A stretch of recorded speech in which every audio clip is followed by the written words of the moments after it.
அனைவருக்கும் அன்பான வணக்கம். தினம் ஒரு திருக்குறள். இடும்பைக்கே கொள்கலம் கொல்லோ குடும்பத்தை குற்றம் மறைப்பான் உடம்பு. அப்படின்னு என்ன அர்த்தங்க?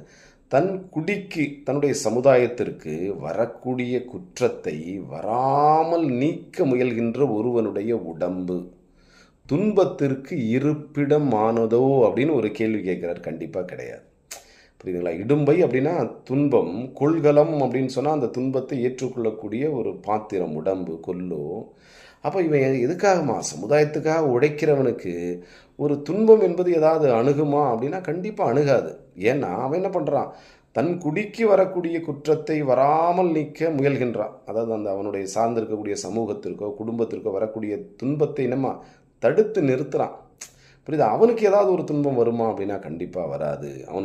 துன்பம் அவனை நெருங்காது. இருப்பிடமாக துன்பம் நெருங்காது என்கிற செய்தியை வள்ளுவர் சொல்கிறார். சரிங்களா? நன்றி, வணக்கம்.